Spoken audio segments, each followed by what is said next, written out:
काबुल में भारत तालिबान की मीटिंग, पाकिस्तान में खौफ सताया कैसा डर, पाकिस्तान के साथ तनाव के बीच दोनों में क्या बात हुई।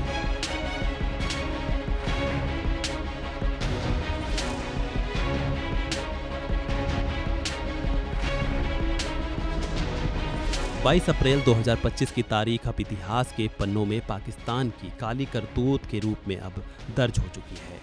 ये वो पन्ने होंगे, ये वैसा इतिहास होगा जो पाकिस्तान के जघन्य अपराधों को फिर दुनिया के सामने भविष्य में रखेगा कि वो आखिर कैसे दूसरे देशों को परेशान करता है और उसके यहाँ कैसे दहशतगर्द पलते और पोषे जाते हैं। आतंकिस्तान की फैक्ट्री कहा जाने वाला पाकिस्तान अब फिर एक बार बेनकाब हो गया है। पहलगाम हमले के बाद पाकिस्तान दुनिया के सामने ये कहता रहा कि उसका इस हमले में कोई रोल नहीं है, लेकिन उसके बाद प्रधानमंत्री शहबाज शरीफ का वो बयान जिसमें वो कहते हैं कि हम इस मामले में निष्पक्ष रूप से जांच में सहयोग करने के लिए तैयार हैं।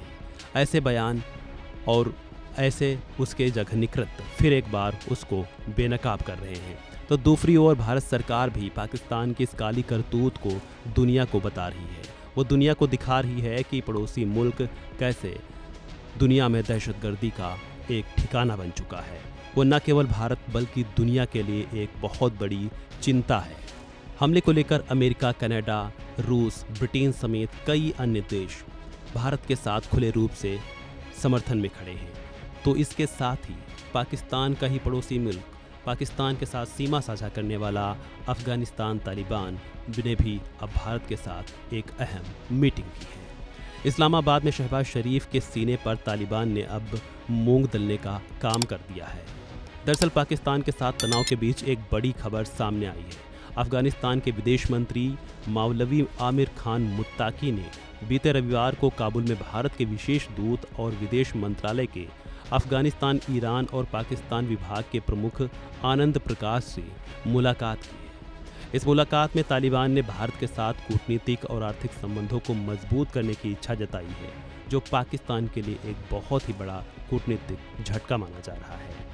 अफगानिस्तान के विदेश मंत्री ने जिस तरह पहलगाम हमले की निंदा की और भारत का साथ देने का भरोसा दिया है, उससे साफ होता है कि पाकिस्तान की टेंशन बढ़ चुकी है।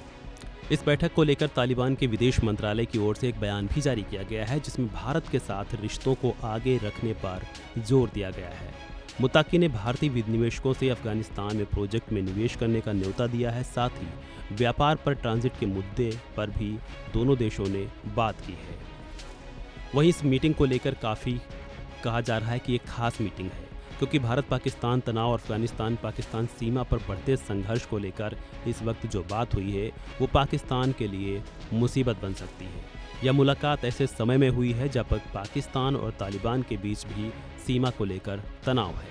हाल ही में पाकिस्तानी हवाई हमलों ने पूर्वी अफगानिस्तान में कई लोगों की जान ली थी, जिसे तालिबान ने अपनी संप्रभुता का उल्लंघन करार दिया था।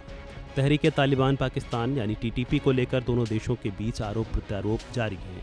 तालिबान का दिनों दिन भारत के साथ दोस्ती बढ़ाना कहीं न कहीं पाकिस्तान को खलता है। वो नहीं चाहता है कि उसका पड़ोसी देश भारत के हिसाब से चले या वो भारत के हमसाए मुल्क के रूप में काम करे। वहीं इस मीटिंग को लेकर ये भी माना जा रहा है कि जिस हिसाब से हमले के बाद भारत सरकार वैश्विक समर्थन जुटाने में लगी है, ये वही का हिस्सा तो नहीं है। पाकिस्तान को चौतरफा घेरने की एक प्लानिंग तो नहीं चल रही है। इतना ही नहीं, तालिबान ने इस हमले की निंदा भी की थी। हमले को लेकर अफगानिस्तान की तालिबान हुकूमत ने जम्मू कश्मीर के पहलगाम में जो हमला हुआ था उसको लेकर सख्त लहजे में कहा था कि 28 बेगुनाह लोगों की जान चली गई। ऐसे वाक़यात न सिर्फ इंसानियत के खिलाफ हैं बल्कि पूरे इलाके की सलामती और स्थिरता को भी चोट पहुंचाते हैं। बहरहाल आप ऐसे समय में भारत और तालिबान के बीच हुई इस मीटिंग को कैसे देखते हैं, कमेंट कर दीजिए अपनी राय। फिलहाल इस वीडियो में इतना ही। बाकी के अपडेट्स के लिए जुड़े रहें वन इंडिया हिंदी के साथ।